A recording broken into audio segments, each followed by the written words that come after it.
orang-orang di Pamulang yang menyerbu adik-adik dari Unpam ketika mengadakan malam Rosario itu diperintah oleh siapa dan mengikuti tauladannya siapa? Kalau Nabi Muhammad sendiri tidak pernah melakukan itu. Pernahkah Rasulullah beserta para sahabat datang ke rumah warga yang non-muslim, lalu kemudian mengancam mereka dengan pedang karena mereka berbeda agama dan melakukan ritual-ritual di rumahnya? Saya mau tanya, siapa yang pernah menemukan sejarah ini? Saya tantang sekarang. Silahkan sebut nama kitabnya. Silahkan sebut nama periwayatnya. Pernahkah Rasulullah melakukan itu? Maka kemudian saya betul-betul memprotes betapa konyolnya orang-orang yang menyerbu adik-adik dari Unpam ketika mengadakan malam Rosario itu. Hanya karena dianggap sebagai ancaman, karena berbeda. Ini adalah efek dari ulama-ulama yang kadang-kadang menyerukan kebencian kepada pemeluk agama lain. Menyerukan kebencian dan permusuhan kepada orang yang berbeda. Ini adalah ulama-ulama yang tidak wajib untuk diikuti. Bahkan haram untuk diikuti. Ini hanya akan semakin membuat jelek wajah Islam dan syiar Islam. Menurut saya, Indonesia terancam oleh kelompok-kelompok Islam konservatif yang berpikiran tertutup dan tidak mau menerima keberagaman. Sebagian umat Islam percaya keturunan Nabi Muhammad pasti bersih dari dosa, kesalahan, dan kejahatan. Kata-kata dan perilakunya harus dijadikan teladan. Dengan segenap atribut yang dibawanya itu, nama Habib Bahar menjadi terkenal. Bukan cuma soal kehabiban yang dipersoalkan. Cara membaca Bahar itu kacau, belepotan, salah, dan membingungkan. Seharusnya bacaan Arab itu kan dibaca dari kanan ke kiri. Tapi dalam video itu Bahar membaca teks di kitab kuning itu dimulai dari kiri ke kanan seperti dia membaca teks berbahasa Indonesia. Bahar sebagai ulama palsu alias ulama gadungan atau ulama abal-abal. Salah satu yang jadi sorotan adalah ketidakmampuan Bahar dalam membaca kitab kuning dengan teks Arab gundul. Bahar seringkali menggunakan hadis palsu dalam ceramah-ceramahnya untuk mencari keuntungan. Misalnya saja ketika Bahar mengutip hadis saat banyak orang meragukan kehabibannya. Berdasarkan hadis yang ia kutip, Bahar menuduh orang yang meragukan kehabibannya sebagai munafik. Bahar bahkan menantang pihak yang meragukan silsilahnya membongkar makam Nabi Muhammad guna melakukan tes DNA untuk kemudian dibandingkan dengan DNA Bahar. Ini tentu saja tidak masuk akal. Bagaimana mungkin kita membongkar makam Nabi dan melakukan tes DNA? Ia pun pernah dilaporkan karena dalam ceramahnya menghina Jenderal Dudung Abdurrahman. Menurut Bahar, Dudung masih menyembah pohon jika tidak ada ulama atau Habib Arab. Jadi sebenarnya banyak hal yang bisa digunakan untuk mempertanyakan keulamaan Bahar Smith. Tapi ya karena dia berhasil membuat masyarakat percaya bahwa dia adalah keturunan Nabi Muhammad, segenap cacatnya itu kerap tidak mempan mengubah kepatuhan mereka terhadap Bahar. Ini titisan Panglima Macan Putih, Anies Baswedan juga memiliki kodam. Kodamnya ini berwujud singa bila dia mau mewujud. Dan energi ini bukanlah energi yang sembarang juga, karena energi singa ini memberikan hal yang positif terhadap si Rabu Kliwon ini atau Bapak Anies Baswedan sendiri dalam kehidupan beliau meniti karirnya.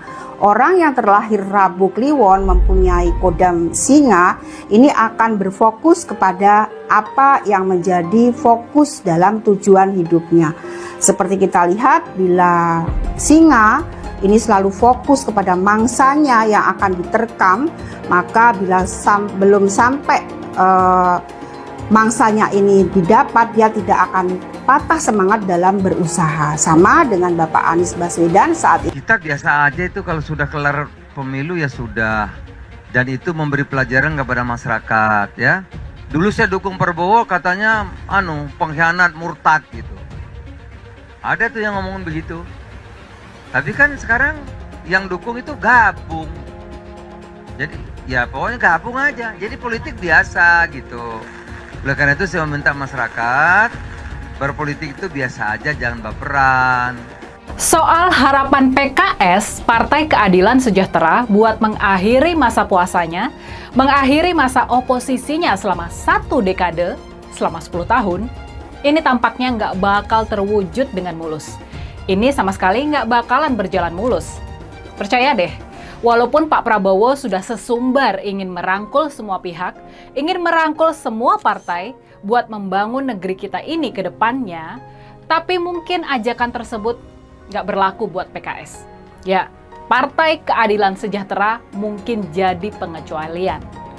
Padahal nih, PKS sudah mengirim undangan dan menyiapkan karpet merah loh buat menyambut Pak Prabowo di markas mereka.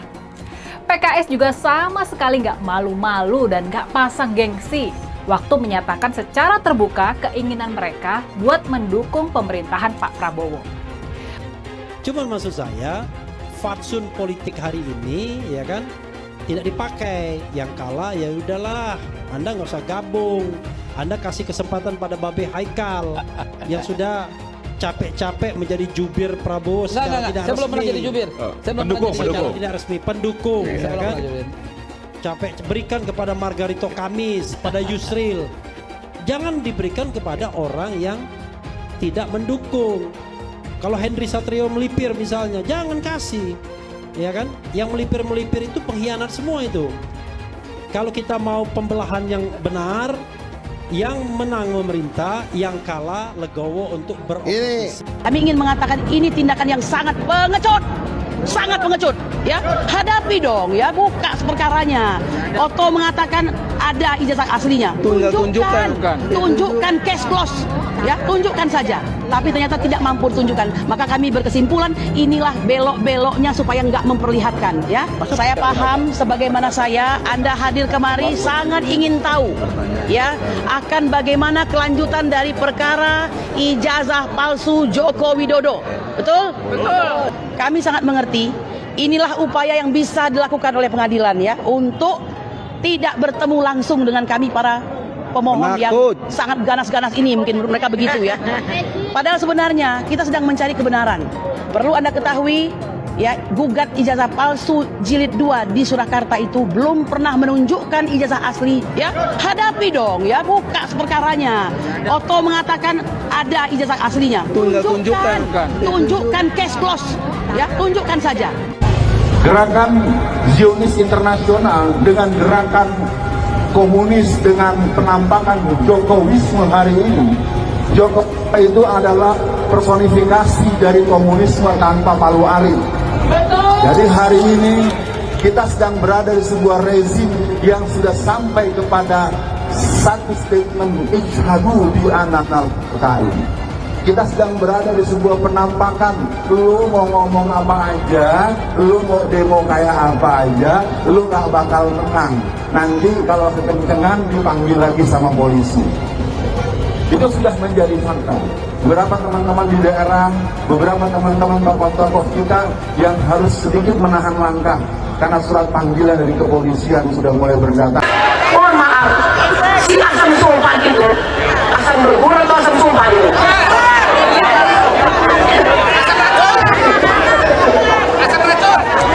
Tidak diwakili anak muda. MUI mengatakan anak muda itu wakilnya bukan anak sultan. Sultan apa? Sultan andalan gitu, yang uangnya triliunan, bukan. Seharusnya anak muda itu adalah anak petani, anak nelayan, anak-anak yang berada di bawah garis kemiskinan, tapi mereka pintar, tapi mereka punya biaya. Itulah yang harusnya diperjuangkan. Kita doakan anak cucu keturunannya dimaafkan oleh Allah.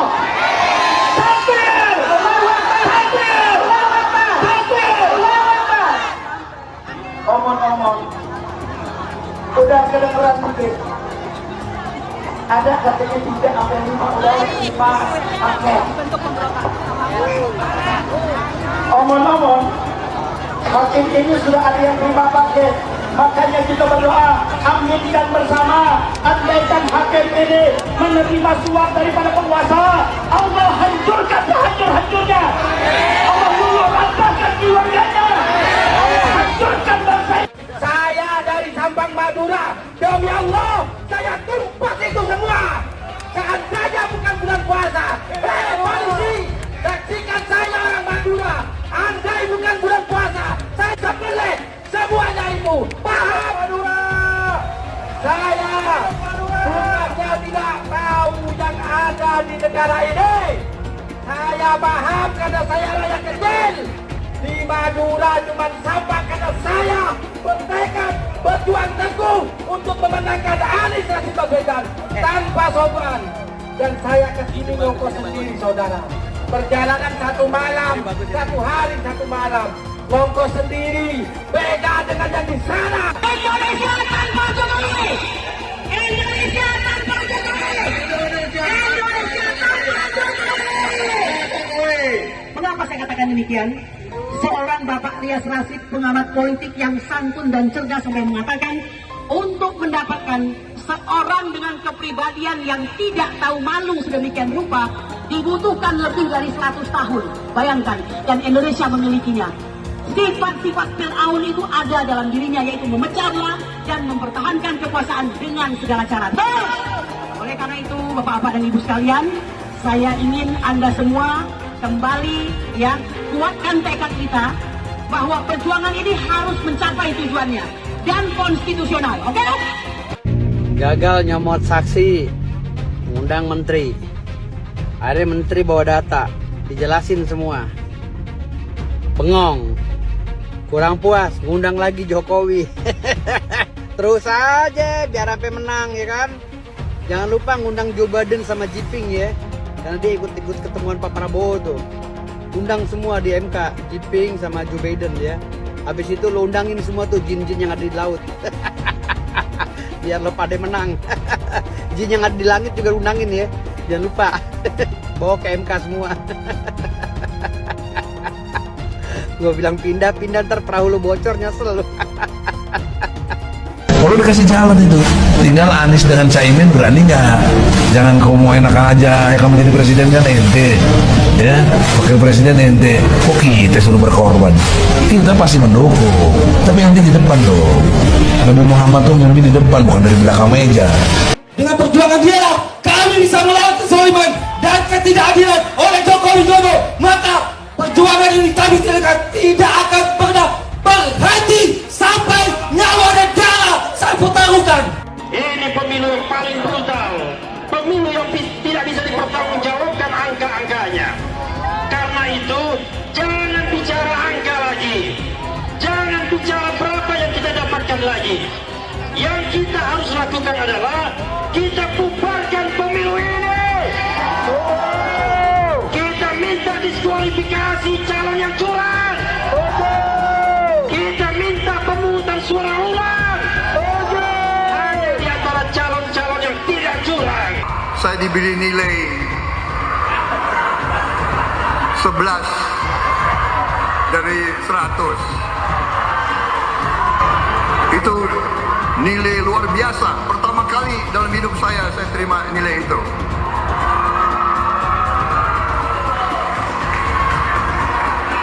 Dari orang yang saya beri kebaikan. Disampaikan oleh Mas Anies, sebagian besar yang disampaikan oleh Pak Ganjar itu kebohongan, itu fitnah. Saya lanjut ke Pak Anies dan ini paling banyak bohongnya, ya, paling banyak bohongnya. Ini bengis sekali nih pernyataan, ya, bengis dan jahat. Hanya untuk tujuan menjatuhkan Pak Prabowo, kemudian menggunakan data palsu dan bohong. Dan publik itu sudah mendengarkan pernyataan bohong itu. Dan sebagian publik itu sudah mengkonsumsi pernyataan bohong itu. Dan itu berbahaya. Itu pernyataan bohong yang luar biasa. Terkait dengan pertahanan, berapa skor yang Bapak berikan atas kinerja Kementerian Pertahanan yang dipimpin oleh Bapak Prabowo? Silakan Pak Ganjar. 5 juga. Skornya justru di bawah 5, Mas Ganjar. Kalau 5 itu ketinggian, Pak Ganjar. Terima kasih, Pak Ganjar. Tadi gak usah takut. Disebut aja angkanya berapa gitu. Kayak saya gitu loh. Jangan di bawah 5, sebut aja berapa. 11, Mas. Dari 100. Mas Anies juga mungkin hari ini gagal. Ya tapi menurut saya karir politiknya Mas Anies belum selesai. Mas Anies masih bisa mencoba menjadi calon gubernur sekali lagi. Mungkin kan Mas Anies nggak tahan lama-lama jadi oposisi kan. Mas Anies tidak cukup kuat untuk menjadi oposisi atau tidak cukup kuat lama-lama berada di luar pemerintahan. Ya jadi beliau bisa mencoba lagi untuk maju jadi calon gubernur DKI. Dan tahun 2029 nanti bisa mencoba peruntungan lagi. menjadi calon presiden. Saya mensyukuri kenapa kalah, kenapa ditahan. Saya bersyukur atas itu semua. Saya coba bayangkan ya, kalau seandainya waktu itu kita menang gitu ya, hari ini belum tentu kita bisa nikmati seperti ini. Kita bersyukur 5 tahun Tuhan izinkan kasih ke orang yang pintar ngomong untuk kerja.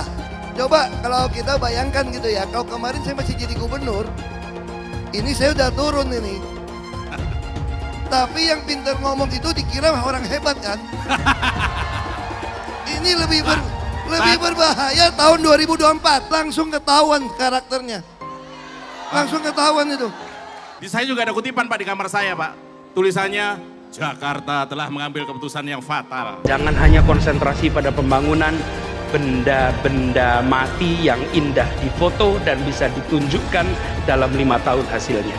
Kalau kita mau menilai sebuah janji, maka lihat janjinya atau lihat kenyataannya.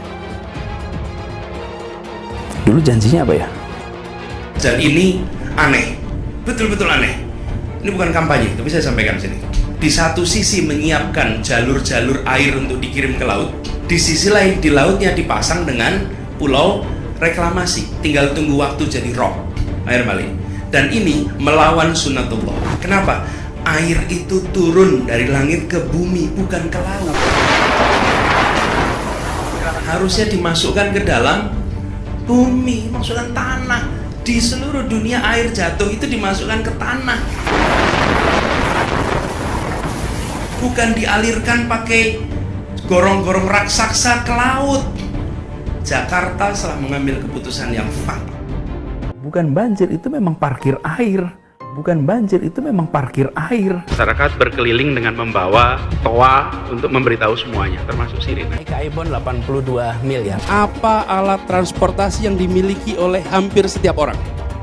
Alat transportasi yang dimiliki semua orang adalah kaki.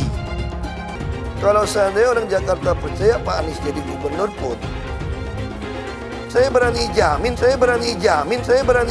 kok dia akan lakukan normalisasi yang sama seperti saya lakukan kok. Gak usah bohong lah. Ketika air sampai di muara, maka siap untuk dipompa ke laut. Pancasila Soekarno, ketuhanan ada di pantai. Anak Tuhan dari mana? Kalau Yesus anak Tuhan, bidangnya siapa? Besok di seluruh wilayah Indonesia kami katakan dan Iblis hanya menggoda orang yang beriman. Makanya jarang-jarang orang kafir kerasukan setan. Yang kerasukan setan itu orang baik-baik.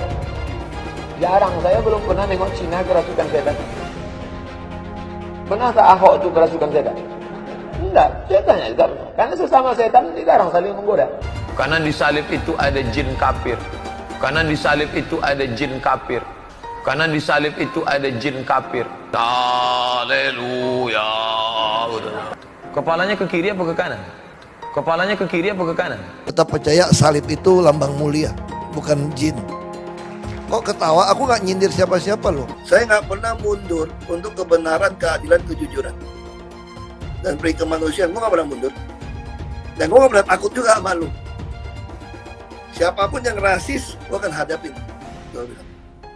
Karena rasis itu tidak berperi kemanusiaan. Kalau saya ditanya dulu kan, kamu nyesel nggak statement kamu di Pulau Seribu sehingga masih masuk penjara? Tidak pernah nyesel, karena saya mengatakan kebenaran. Hai teman-teman, tahun ini adalah tahun yang bagus untuk trading di market crypto, terutama Bitcoin, ataupun meme coin seperti Dogecoin dan kripto lainnya. Teman-teman bisa gunakan kesempatan ini untuk mencari cuan dengan trading di market crypto. Untuk situs trading, saya rekomendasi untuk menggunakan aplikasi Okta. Karena personally, saya menggunakan aplikasi ini.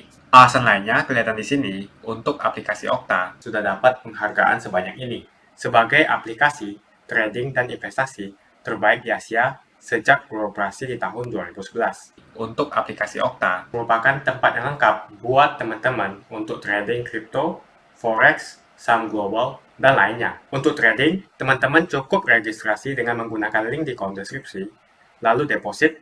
Tentukan apa yang ingin kalian tradingkan, lalu tekan tombol buy. Sesimpel itu.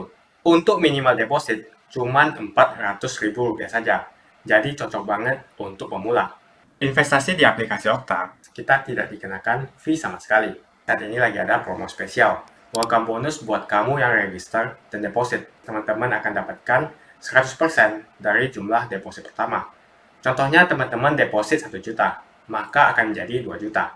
Karena welcome bonus 100% dari jumlah depositnya.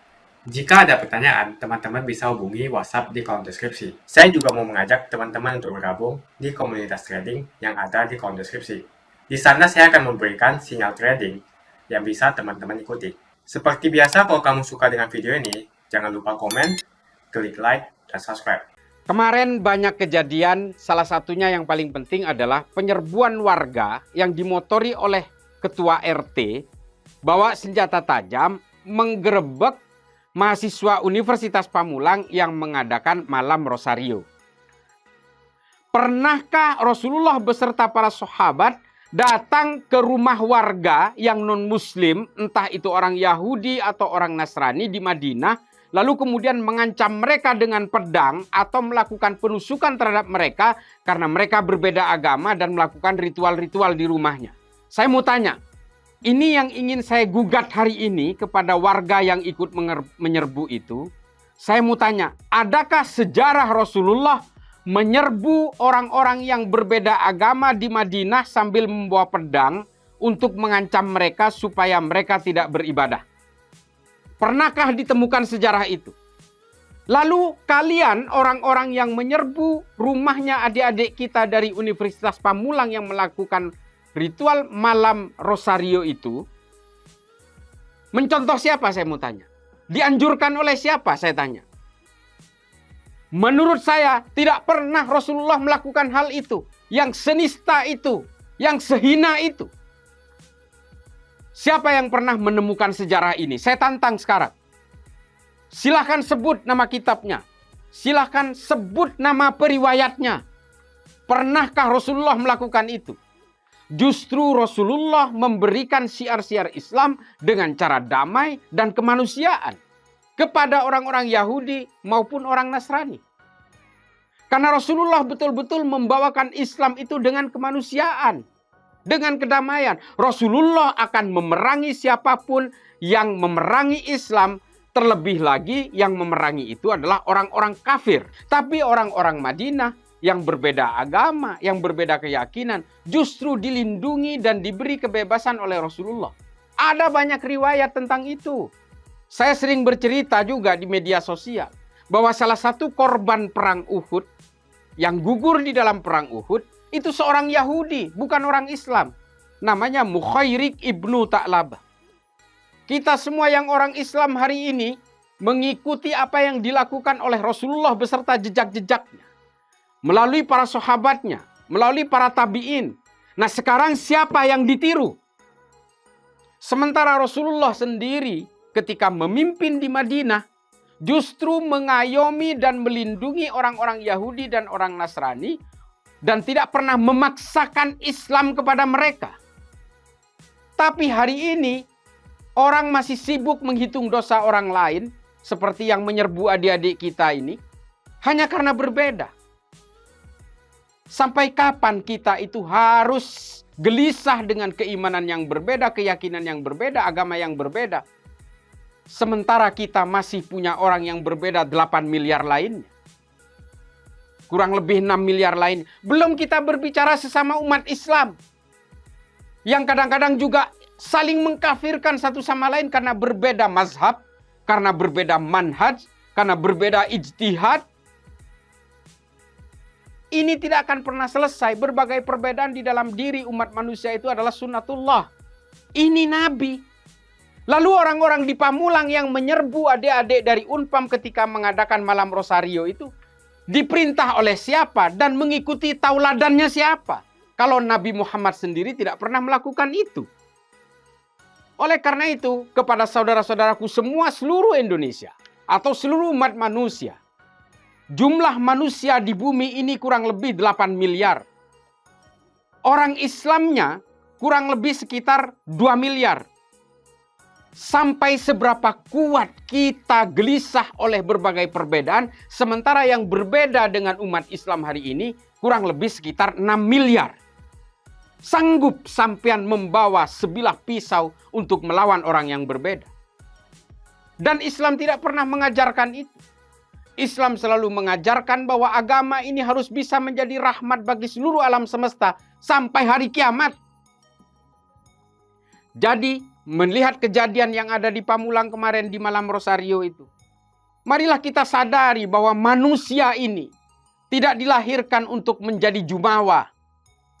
Kita hanya setitik kecil debu dalam peradaban manusia. Sudah miliaran manusia di bumi ini yang hidup dan yang mati. Dan kita hanya secuil. Mungkin para penyerbu itu tidak pernah paham bagaimana kalau mereka itu dilahirkan menjadi orang yang beragama berbeda. Saudara-saudaraku sekalian, keimanan yang kita peluk hari ini di luar konteks hidayah atau kesadaran kognitif, mengikuti agama-agama warisan dari orang tua kita. Saya menjadi Islam karena saya dilahirkan di Madura dari orang tua beragama Islam, maka Islamlah saya. Kalau saya dilahirkan di tempat lain, yang dimana di situ tidak ada orang Islam, mungkin saya tidak akan beragama Islam. Dan ini kelahiran-kelahiran ini bukan kehendak kita. Ini kehendak dari Allah. Maka kemudian kita tidak boleh jumawa. Kita boleh menganggap agama kita ini adalah agama yang paling benar. Boleh. Dan begitulah orang menganut agama. Tapi dengan menganggap benar agama yang kita peluk, tanpa harus menyalah-nyalahkan agama orang lain. Saya sering memberikan analogi yang sangat sederhana. Untuk menganggap istri saya cantik, saya tidak harus menjelek-jelekkan istri orang lain. Demikian juga dengan agama saya. Saya menganggap Islam itu adalah agama yang paling benar. Tanpa harus menjelek-jelekkan agama orang lain. Maka kemudian saya betul-betul memprotes betapa bodohnya, betapa tololnya, betapa konyolnya orang-orang yang menyerbu adik-adik dari Unpam ketika mengadakan malam Rosario itu. Hanya karena dianggap sebagai ancaman, karena berbeda. Kita tidak pernah tahu. Silahkan kita yang umat Islam ini termasuk saya menganggap saya begitu beruntung. Saya begitu mujur dilahirkan sebagai orang Islam. Orang Kristen juga punya keyakinan yang sama seperti itu. Orang Katolik juga. Orang Hindu juga. Orang Buddha juga. Ya begitulah memang metodologi dalam penganut agama-agama. Semua merasa beruntung karena mengikuti agamanya masing-masing. Orang-orang yang menyerbu adik-adik Unpam kemarin ketika mengadakan malam Rosario itu, kalau mereka itu dilahirkan di NTT atau di Papua atau ditakdirkan oleh Allah untuk lahir di Eropa sana, mungkin tidak mengenal Islam. Mungkin juga tidak mengenal apapun, bisa jadi tidak beragama, atau memang dilahirkan menjadi Katolik, dilahirkan menjadi Protestan. Karena kita semua ini mengikuti agama orang tua kita. Lalu kita kemudian merasa petentang-petenteng bahwa kita adalah penguasa bumi ini karena saya Islam. Karena saya Kristen. Karena saya Katolik. Tidak ada kewajiban-kewajiban seperti itu. Anjuran-anjuran seperti itu. Rasulullah selalu memberikan syiar Islam dalam kedamaian dan kemanusiaan. Rasulullah menyuapi pengemis buta. Rasulullah menjenguk orang-orang non-Islam ketika sakit. Rasulullah memberikan fasilitas pelataran masjid ketika ada orang tidak mampu melakukan pernikahan anaknya, sehingga Rasulullah menyediakan pelataran masjid. Banyak kisah-kisah yang bersifat koeksisten seperti itu. Ingat, takdir-takdir kelahiran dan takdir-takdir keimanan itu berbanding sejajar. Orang kemudian bisa berpindah agama karena perkawinan. Orang bisa berpindah agama karena kesadaran. Tapi percayalah, yang dimaksud dengan syiar Islam adalah dengan kelembutan, kearifan, kedamaian, dan berbasis kemanusiaan. Kalau Islam digambarkan dengan senjata tajam, kucuran darah, pedang yang tajam, siapa yang akan tertarik kepada Islam? Selama puluhan tahun, Islam digambarkan sebagai agama teroris, diframing oleh orang-orang yang tidak suka kepada Islam. Pada akhirnya dengan kejadian seperti yang ada di Pamulang ini, orang akan menganggap, orang-orang non-Islam akan menganggap bahwa, oh ya benar, Islam itu identik dengan kekerasan. Makanya saya bilang orang-orang di Unpam yang menyerbu adik-adik kita ketika mengadakan malam Rosario itu adalah orang-orang bodoh, tolol. konyol, tidak mengerti tentang Islam. Dia pikir mempertahankan Islam dan menyebarkan Islam bisa dengan senjata tajam. Ini adalah efek dari ulama-ulama yang kadang-kadang menyerukan kebencian kepada pemeluk agama lain. Menyerukan kebencian dan permusuhan kepada orang yang berbeda. Ini adalah ulama-ulama yang tidak wajib untuk diikuti. Bahkan haram untuk diikuti. Ini hanya akan semakin membuat jelek wajah Islam dan syiar Islam. Saya kira itu saja. Mudah-mudahan tidak ada lagi kejadian seperti yang terjadi di Pamulang. Mari kita hidup damai. Mari kita perkenalkan Islam dengan akhlak dan adab yang baik. Karena orang-orang non-Islam akan melihat tingkah laku kita sebelum mempelajari Quran dan hadis yang kita yakini ini. Mereka akan melihat bagaimana akhlak dan adab kita. Saya kira itu saja. Mari kita bangun toleransi. Kita bangun kemanusiaan dan kedamaian supaya agama yang kita peluk ini tetap rahmatan lil alamin. Relawan Anies semakin beringas dan Anies semakin galau.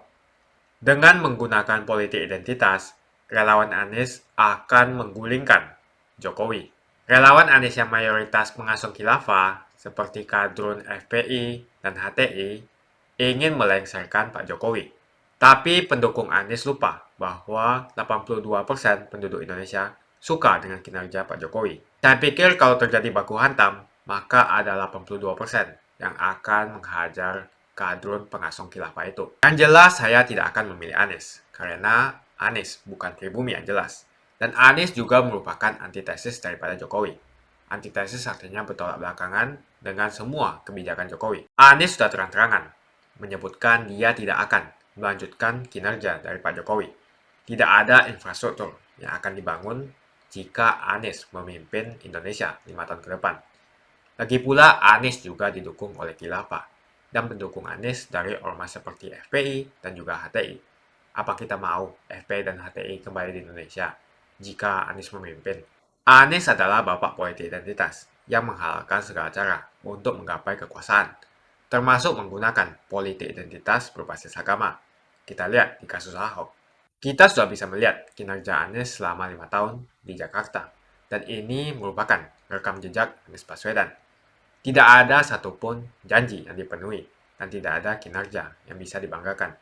Dari DP 0%, OKOC, kelebihan bayar, Formula E, banjir, sumur resapan, jalan rusak, dan gonta-ganti nama jalan.